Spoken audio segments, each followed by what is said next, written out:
ओकाड़ा से आपको अपडेट करेंगे, जहां 37 के एक टांग से माजूर शख्स अल्लादिता को अपने साथी समेत बकरियां चुराते जानवरों को पानी पिलाने के इरादे पर चौकी थाना शाहपुर इल्ताफ और अशरफ खान और दीगर ने पकड़कर थाने में बंद कर दिया। अल्लाह यार को तशद्दुद का निशाना बनाया गया। टॉर्चर सेल में मंजी लगाकर तशद्दुद किया गया। मजीद अहवाल जानेंगे ओकाड़ा से मलिक इंशाअल्लाह खोखर की इस रिपोर्ट में।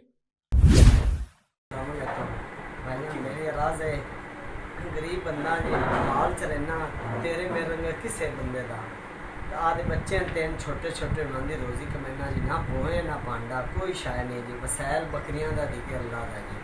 मैनू अल्ताफ और नजायज़ फाद गए काल तो नजायज़ मैनू मारिया कुटे ने जी, नजायज़ मैनू मंजी लाई ने। भाई अल्ताफ है, दुआ भाई शौकत है, चौकी चाला जी, तो दो आदमी और हैं जी। मैनू सामने आ जाए मैं पछान ली सा जी, तो मैंने नजायज़ मारे कुटे ने। मेरी DPO साहब तो अराज है जी, अपील है मरियम नमाज तक भी अपील है जी। गरीब आदमी है, मेरा फैसला होना चाहिए। मेरे सारे जिसम से जख्म है, मैंने इंज मंजी लाई रखी इंज मारे। मैं दिल का मरीज़ है, मैंने 2 बार अटैक हुई है जी। फिर मैं बेसुरा हो गया, उदो मेरी मंजी ना छड़ी है, मेरे कहना ना सरिए बाहर शरी चुपाए पट्टे ने जो मंजे अंदर लाई रखे। कितने DPO साहब बड़ा बंदा है SHO उस पिछले कमरे में ला के उत्थे मंजी लाई है। कैमरे फरोल में कैमरे उत्थे मैंने मारे बेच चुरस्ते जादो 1 बजे फड़े ने, 2 बजे मैंने जादो दिने मारे ने, अगू रात दे 1 बजे जी।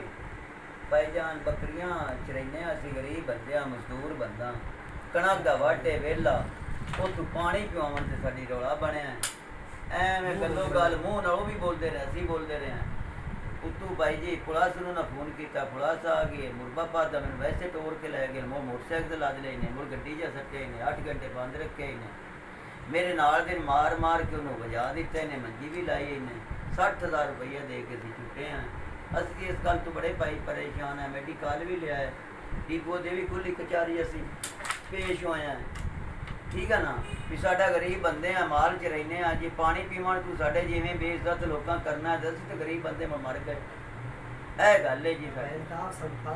भाई लता भी सानू बेइज्जत करा, कोई दसे साडे तक कोई दरखाश मेरे ते या कोई साडे ते या कोई सानू दसे इसे भी साडे रंज की है। मजदूर बंदे हैं जी, लाता देख लो मेरे सामने थोड़े लाता है कोई। इस हाल में बकरियां च रहना मुड़ भी बेइज्जत करते हैं।